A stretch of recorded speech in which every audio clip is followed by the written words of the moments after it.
Hi, my name is Gil Robertson, president of the African American Film Critics Association. We are extremely thrilled to be with you again at Sundance for AAFCA Spotlight on Sundance. We are looking at talking to the cast and creators for Honk for Jesus, Save Your Soul, and we're excited about it. Just like we predicted last year with Passing, we are making a prediction this year with this movie. We're going to kick things off by introducing you to the AAFCA members who are on this call today, beginning with our facilitator, Katia Woods in Philadelphia. Katia, I don't even see you, but I know you're here. Carolyn Hines in Toronto, Al McGee in South Florida, Sharonda Williams in Atlanta, Brandon Collins in New York, Emmanuel Noisette in Chicago, KB in Houston, Janine Coveney in Virginia Beach, Virginia, Rhonda Rasha Penrice in Atlanta, the Curvy Critic, AKA Carla Renata in Los Angeles, and of course, Reggie Pounder in Chicago. I'm gonna let you guys do what you do so well, and we will see you on the other side. Hi, it's KB with Through the Lens of Lady KB, and my question is for Sterling. So there's a line when Lee Curtis says in anger and through tears during the big confrontation with Khalil, you may be beyond what I can do for you. So do you think kind of through that exchange and in that moment, you know, Lee Curtis was really talking to himself, and was that him really admitting to him and even Trinity that this is who he will be? That's a good, no softballs to start us off. Yeah, there's earlier in that scene, he says something to Khalil when he says, "You look perfect." And there's a moment where Regina or Trinity would look at Lee Curtis like, "Did you just tell this Negro that he looks perfect?" And I didn't mean to, it just is his truth. And I think that was another expression of his truth. As much as he wanted to be a mentor and was a mentor, there was a part of himself that he could not cut off and just do the Lord's work, right? And so I think this is something that Trinity knows when she sees him in the basketball scene, talking to the other young man, the boom operator. She's like, "Did you promise him something? Did you give him something? We just got ourselves out of this thing. You need to stop that so we can get you back in that pulpit and me back up on that stage where I belong." And I know, because there's certain, like Sterling Brown and sweets. If they're in the house, I'm going to eat them. And I'm a fairly disciplined young man. You know what I'm saying? I don't go out and buy them, but if somebody brings a crap into my house, it's gonna get ate up. You understand where I'm going with the analogy? That's the case. Well, thank you so much. Truly an incredible film. Loved every moment. Thank you, KB. Thank you. Hello, this is Carla Renata, the Curvy Film Critic. This question is for Sterling and for Miss Regina. I know that growing up myself in St. Louis, there were many a church shenanigan that I witnessed on Sunday morning. And I'm just wondering if, you know, when y'all went to church, what is your favorite church shenanigan that you watched happening in the course of a service? Virginia, you want to go first? Well, you know, I went to a quiet church in DC where my mom went, which was non-denominational, but my grandmother went to a Baptist church. So in the summer and holidays, I had never seen anybody get the Holy Ghost and run up and down the aisles and the fans. I remember the and the tongues. So like when you're a child, that is like, it is quite fascinating. As you grow older, you start to realize that it's quite deeper and much more emotional, and they are indeed feeling whatever connection they are feeling to the Holy Spirit, right? And that it's real. But as a young person, and then at my grandmama's funeral, I guess the pastor was given a word, and my one aunt got so emotional, she did like that, and she hit my other aunt and knocked the wind out of her. And then my other aunt, and then my other aunt couldn't breathe during the middle of the, because you know when you can't. So they're just, you know, there's things that come up in those movements. So I'm always surprised with the physical activity. Oh my goodness. I will I'll give a personal story of young Kelby Brown's shenanigans before he went by the name of Sterling. It was Palm Sunday, and they used to give out these palm leaves at church for everybody to hold and whatnot. And I used to, couldn't sit still. My nickname was Bullet. He's like, faster than the speeding bullet, just be here, there, here, everywhere. So my sister would take me to church often.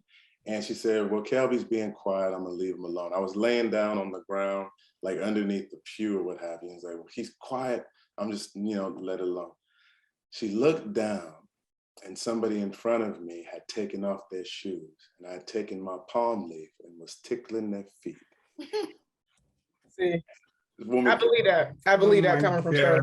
Kept kicking. Yeah, you understand? Kept kicking her feet until my sister had to snatch the palm leaf away from me and be like my sister's 12 years older than me, so she can quit that. And that was part of my shenanigans. But I to this day. Okay, y'all had jokes, but that was a great answer. Thank you so much. Thank you very much. Hi guys, this is Reggie Pond out of Chicago. My questions for Sterling and Regina is, for me, this is like a conversation, but in the Baptist tradition, I'll say, wow, is this a conversation? Is this comedy, or is this commentary? And you can only pick one. Wow. Wait, three, is it comedy, conversation, or commentary? I'm gonna say it's a conversation. Yeah, I'm gonna go with the same thing. Because there's so much, we give you laughs, and we give you laughs plus, ESPN plus, the laughs plus is what Honk for Jesus is. But I think more than anything, a conversation, because it's calling into question, first of all, the things that we love about the church, both spiritually and culturally, and then the things that we think could possibly be improved about the church. So conversation is good. Hey there, this is Emmanuel, or E-Man, from E-Man's Movie Reviews out here in Chicago. One of the most powerful questions asked in this film to me was, why don't you just leave? My question to both of you would be, has there been a situation in your life or professional career that you found difficult to leave, and how did you respond? Sometimes it's because I signed a contract. That's the first. Easiest answer to that question is like, the lawsuit that they will sue your black. But I've been blessed professionally. I actually think I've been in situations where I feel I've been respected and treated with a fair degree of equity or whatnot. There have been other times in which, like, my own personal stubbornness, whether it's like on a sports team or something, and I felt like the coach was bad, but I was like, you don't get a chance to determine whether or not I'm a quitter. Like, that's my, you know what I'm saying? And sometimes for better, sometimes for worse, but like, I get to say when it's over, yeah. I mean, I certainly think for work, I've been blessed. And like, I don't leave out of professionalism and commitment to whatever, but I've never felt like I've wanted to leave, even during challenging. There have been relationships where I'm like, I could have just left. I could have left his ass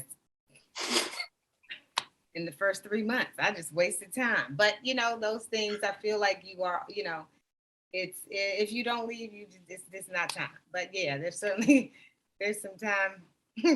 I won't go into it, but yes. Well, thank you all so much, and bless both y'all hearts. Thank you, E-Man. Also your own. Bless your own. Hi, everyone. I'm Carolyn. First, here's what happened in Carolyn Talks podcast. So this question is for everyone on the panel, for Adana, Sterling, and Regina. One of my favorite scenes in this film is the scene where Trinity is wearing the mime makeup, and she has on this yellow dress, and it starts with her on the road doing the, holding up the sign Honk for Jesus, and it becomes this big, intense moment, and it started to feel very dark and deep, and then it transitions into the church. And for me, that was very powerful because it talks about how a lot of women, especially the church mothers and the leaders and the wives and the deaconesses, they wear facades. A lot of them wear, they wear their physical makeup, but they put on this spiritual facade as well, where they're being told that you have to be a supportive, virtuous woman. You have to do these specific things. You have to support these men who've done extremely bad things, and you have to push through it. And that's how faith is, you know, like when Trinity goes to her mother, and mother's like, wow, you just go back to the Bible. And she's like, I'm tired of going back to the Bible. And like at the end, Regina, I love when you just like wipe the makeup and it's just like you're fed up. So can you guys just explain that scene and the process of going through that scene, especially Regina, because it's so, I think, physically and emotionally demanding, and for the ladies, like for creating the scene and your inspiration for it. You want to go with the inspiration? Sure. Yeah. I mean, I think the inspiration was to definitely have Regina be, Trinity be at her most false. So she's putting on, because the cameras are rolling, and now she has this makeup on. And what I wanted it to be was like all of these layers of masks. And that's when you finally start to see her crack, was when she just has on too much. And, you know, I think that it was very inspired by just a lot of women that I know in general, in the church or otherwise, who bear all of this weight until it breaks them, especially in their relationships. And I should note that it's the praise momming is real. Yeah. For those who don't know. It's a very real thing. And I think thematically it worked in a layered capacity, where not only is the facade cracking, but it's cracking finally because she's in this position of what Trinity views as kind of like the court jester in the hierarchy of church. Like she's the queen. She sees herself as the queen. And, you know, there used to be a line in there, I think where we had, I don't think it made the film, but where we had Trinity say, you know, you don't ask the highest level of the court to play, you know, the jester. And Trinity feels that. She feels like she is fine. She's at her breaking point because this is the lowest for her that she could go. And so I think the mime makeup also is representative of that. Yeah, she's at the bottom. Yeah, I think there's a sense of you know, when you feel like you are doing everything you can, that this man has asked you to do that which you are most uncomfortable, and then everything that has happened, and he's just had this, you know, Lee Curtis has just had this powerful scene with the boy. And so to know something is true and to experience that it's true, to hear a scene where you and your husband, you know, you all can't have a love scene, but he looks at a young man and tenderly and honestly says, "You're perfect."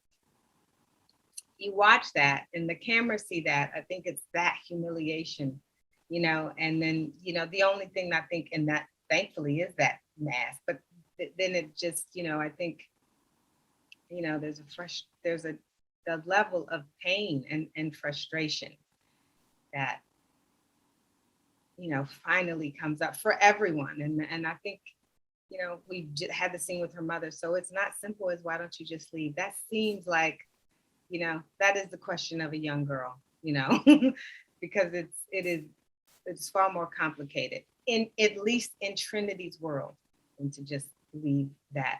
Well, she already said she's not going anywhere, so she can't leave. You know, her covenant to God won't allow her. I don't know if I have anything to add. It would just be mansplaining a woman's mind, so I'm gonna leave it alone. Okay. Well, you don't have anything to say with regards to how Lee Curtis was watching that scene and not listening to what his wife was saying. Oh, well, yeah, I do have something. Yeah, I can say something to that. Thank you, Karen. I appreciate giving me the space to speak. As a man here, no, there's so much frustration, I think, that she wants to say directly to me. And she also kind of like keeps herself, I can't be that mad at him right now, because if I allowed myself to be as mad as I actually was, I would kill him. And she's able to say that, but still like the frustration has to be shared with like the intrusion and everybody else inserting themselves into her marriage and what she should be doing with her life. And she's like, I get to choose what I do within my own marriage, even if it means the day that I have to take this man out. But y'all telling me what I should or should not do need to step back and let me go through this myself. And so him hearing that, like, I think he's, you can always sort of be cognizant of the pain that you cause another human being, but until they articulate it, you can sort of live in a place of plausible deniability. And then when they actually hit you with like, no, bro, this is hurting deeply. And then so there's a recognition and acknowledgement and a sadness for the fact that you caused this person that you love pain. He loves his wife, and the idea that he causes her hurt hurts him, and still he doesn't know exactly how not to do it other than to focus on his church, right? Like, I think him trying to put everything and all of his energy into getting his church back keeps him from having the playground, which is, you know, devil's playground, the idle mind, et cetera, et cetera. So that's kind of how it resonated with me. And like she was saying it, Regina was saying it as Trinity, and Sterling was hearing it as Lee Curtis. And my heart broke because I was like, I hate that I hurt somebody that I love. Great, thank you so much. Right on, Karen. Katya Woods, Couple Social. My question is for Sterling and Regina. And Regina, if you could go first, it's about marriages, friendship, and respect. And she is very supportive and respectful in spite of him not. So how was it for you as a woman? You know, you were very sure of yourself, maneuvering that space. And same thing for you, Sterling. You're in a strong marriage to play someone who is defiant of that. And Regina, if you could go first, please. Well, you know, I think if you look at it from a religious point of view, then you feel like that is the position and that is where God, that our situation is ordained by God. You know, I do believe that Trinity knows how valuable she is to the church and to Lee Curtis, although he is undoubtedly the more charismatic one and the one who is called to spread the word. But I do think that she, you know, and I think of her name as being Trinity, I think she sees herself tied into that covenant is between her, Lee Curtis, and God.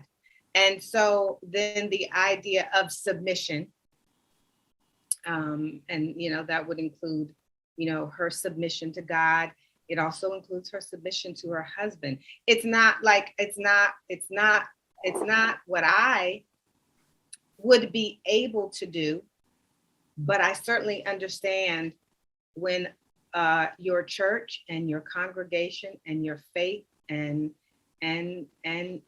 being First Lady means the world to you, because that is a part of her identity. And so she, you know, it's almost not an option.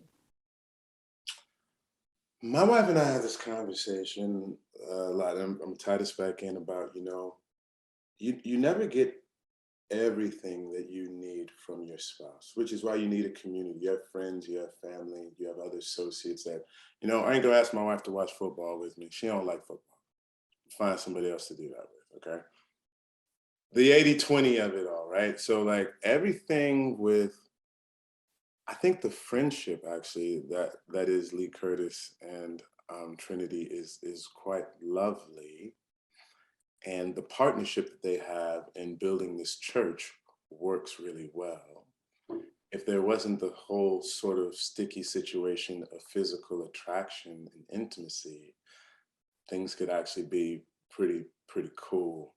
But because there is, like, he has desires for folks for things that she can't give him, right? I mean, that's one of the things that sort of drew me to the project in the first place, is how many people we know, have seen, have witnessed, who are men and women of God, who feel as if the way in which they occur in the world may be an abomination to God, and twist themselves in ways to try to fit and make it work and sort of toe a line acceptable behavior and are not allowed to be fully themselves because they are ashamed or made to feel as if they themselves are wrong in how they occur. And so it's a complicated sort of thing because he has this line in the movie, you know, you don't get to pick how the devil torments you. And I do feel as if that's how it occurs to him, his feelings for other people as a torment, right? It's not something that he's eager and aching to give himself to. He wants to honor his wife. He talks about it in his sermons. He talks about the work that it takes. You know, it's the one thing in my life that takes real work, but I know that it's worth it. Like, he knows that it's worth it. And so, like, I think about the individuals that I know in my own personal life who have said to me, Sterl, I just want to have a normal life. I just want to get married and have kids and all this other stuff be gone to the side. And I say to my friends, family, whatever, if you go into that situation authentically, knowing who you are as a person and keeping that from your partner, you're doing them a disservice. And I hope that you don't do that because you're taking somebody else's life along with yours in a direction that it doesn't need to go. Just be honest with yourself so that they can have the freedom to make an informed choice. So, you know, you were talking about friendship and respect. I do believe that's there. There's just something else that's there too that muddies the waters. So that's my answer. Hey, this is Al McGee with yeticket.com. And it's a great pleasure to be here with you too, and also with Miss Ebo. But here's my question. Is Lee Curtis and his wife, are they in love with the church or are they in love with the prizes and the things that they get from the church? Yes. Because I found that a little bit confusing. Yes. Yeah, I think all of that. Go ahead. Yeah, I was gonna say I think both.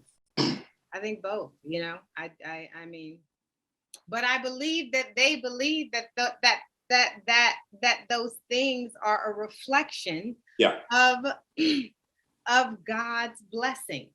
And because they are committed to God, then God is committed to them. And look what they get from this commitment. You saw all that product. You got, you know, God's gotta love you if you have those many cars and that much product. But I mean, it's a very interesting thing that Adama addresses in the script, you know, this idea of prosperity.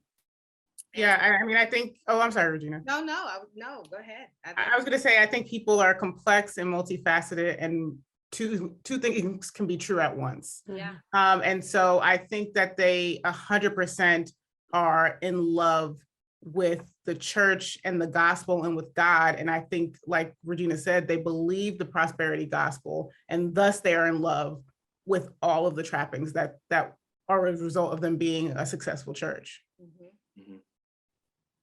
Yeah, I mean, I would say the same thing. Like, Lee Curtis's identity as the shepherd of Wander the Greater Paths is incredibly important to him. I think we see in the course of the film that he actually has the ability to uplift and change people's lives. What's my man's name who we see from the penitentiary when they meet outside? Oh, Monterius. Monterius, like, I think that's a real interaction, right? And like, hopefully the audience is also simultaneous, like, Lee Curtis, don't linger in this hug too long, brother. Just back up and let the boy go on about his business. But he loves being of benefit. And when Khalil, one of the hardest things that he says to him is like, nobody needs you, bruh. Like, we were perfectly fine without you. And he was just like, you don't know. I still have good that I can do. I saved myself, right? So that's real. That's not like him sort of blowing smoke up in his mind. It's real. And it's also real. I do like my Prada, and I like my cars and the helicopters. And they're like, if I ask the congregation for a jet, then maybe, you know, y'all need to go ahead and pony up so I can go spread this good news, Jack. So yeah, all of it's true. And I think that's the thing that we have to be willing to recognize, what you guys just said, Adama, Dane. holding two truths simultaneously that seem to be at odds with one another is what we as human beings do all the time. Thank you guys for this and that great answer. And it's a great movie. I really enjoyed it. Thank you. Thank you very much, sir. Hi, this is Janine Coveney from the Words on Flicks podcast, and I'm so happy to be here and happy to talk to you. I wanted to talk a little bit more about that idea of holding two ideas at the same time, because I love the framing of this movie with the documentary crew. So you have the childs both trying to present this positive face to the world and not able to keep it together all the time. So as actors, and in any film, really, you're operating at two levels where you're saying one thing and there's other emotions going on underneath. But here it is to the extreme where you're trying to keep one face to the public and then you have another interaction with each other. How difficult was that? Because that goes on pretty much through the whole movie. How difficult was that to sustain? Regina? Oh, I'm sorry. I thought it was for the directors. I really think the way we had rehearsal, the way we read the script, and just having Adama, if there's ever a moment to be, we always had that clarification. This is, are we for the camera? Is this the documentary crew? Are we dropped? You know what I mean? We all, Adama always kept that and kept us aware, so we'd know where we were, where Lee Curtis and Trinity were at that time that we were filming. Were the mask dropped or were we on? And so I think having they helped navigate that, but we already knew who those characters were. Our public self, our private self. It was just knowing like the nuances of, and then there's really three, because there's who we are when we're really vulnerable and honest with each other. Yeah. There's the Trinity that Lee Curtis doesn't consider when she's talking to her mother. I don't know that he necessarily understands the sacrifices that she's always making. I think he's very aware of the sacrifice he's making, and that and the sacrifices that need to be made for the church, but not necessarily the toll that it takes on Trinity. So she even has that, and then that other moment that is, well, of course the mother shoots that down too, but her mother does give her an honest answer, and that for her, which is you go back to the Bible and you do that until he dies. I was gonna say, like, it was a wonderful acting challenge, trying to the tonal swath with which the Igbo sisters work, going from drama to comedy and sort of mashing those things together. And we would shoot scenes a multitude of ways, and oftentimes, ways in which, like, okay, that makes sense from what's on the page, and then ways that sort of like lifted and highlighted a different way of seeing the scene that I may not have considered originally. And it was it was exhausting and exhilarating simultaneously. But it gave them a lot to play with. Like, I don't know how you guys edited it. Like, I was like, it must have been a really interesting challenge, because there's about 11 movies that exist within Honk for Jesus, and y'all just, they had to settle on one of them. Okay, thank you so much. It's a marvelous film. It's funny and painful at the same time, and I'm going to be thinking about it for a long time. Thank you. Funny pain. That's us.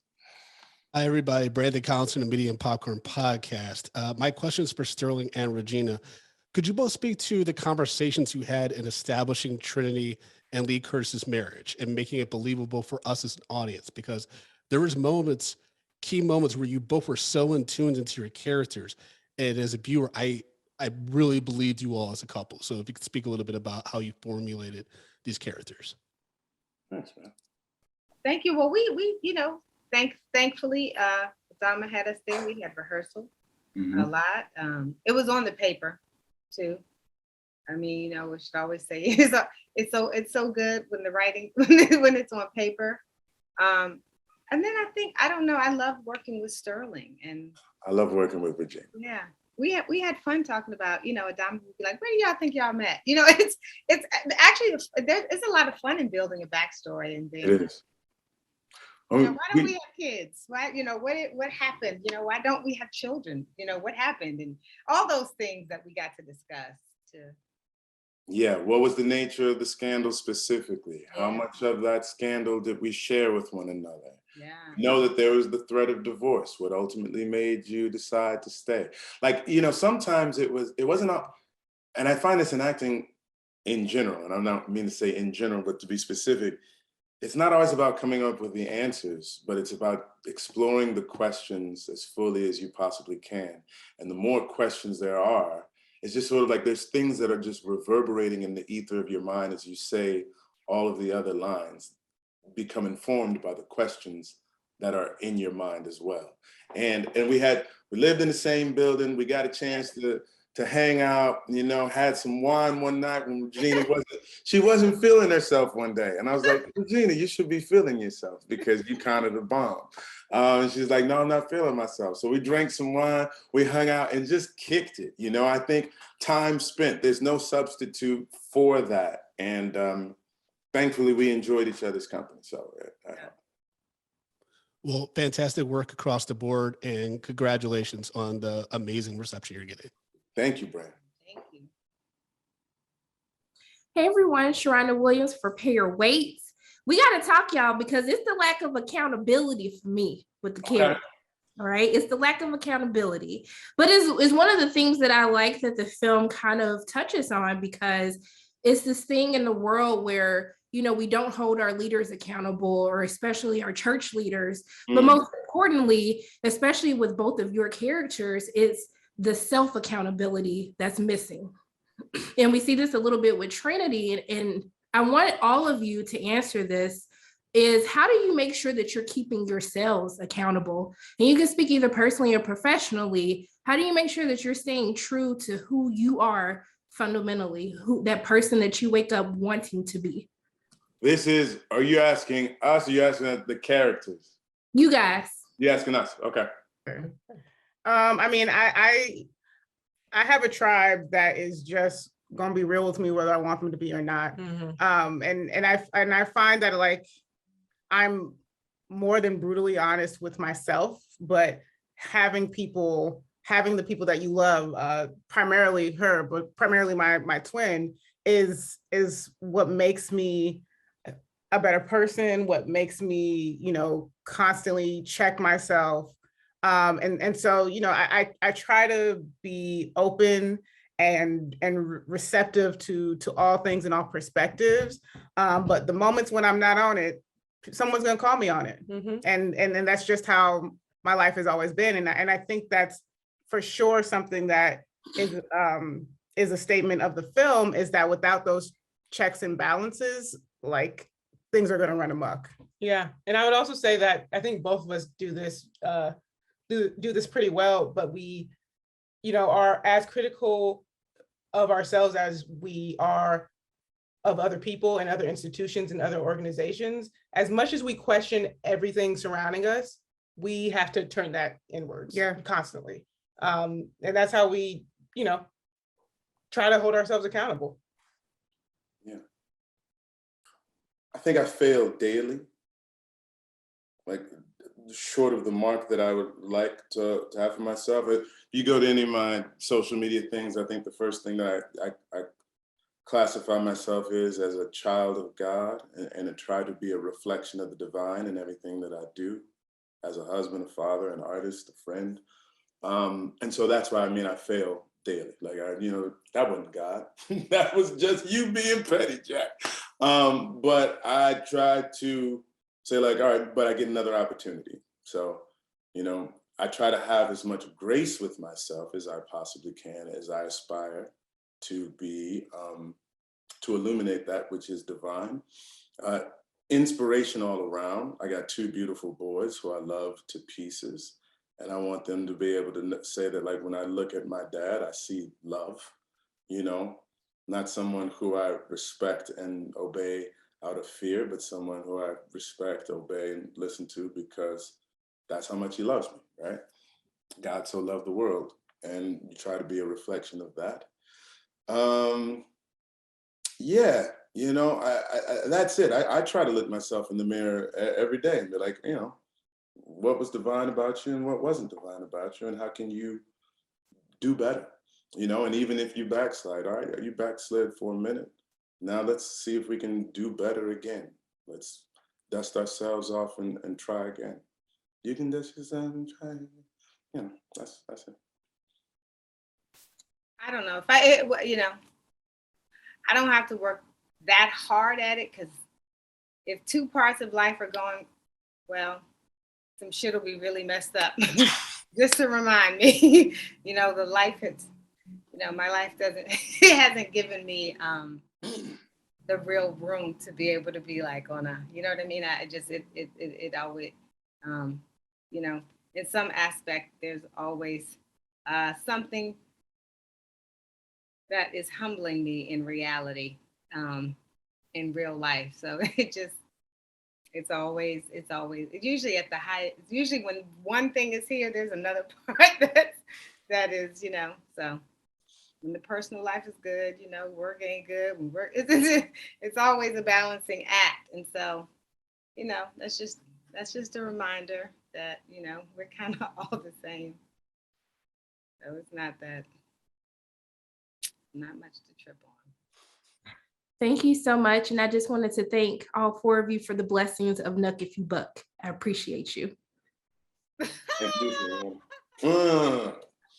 Going hard. Go hard. I heard that song. I'm going to be admitted. So I have to thank Adama and Adame for I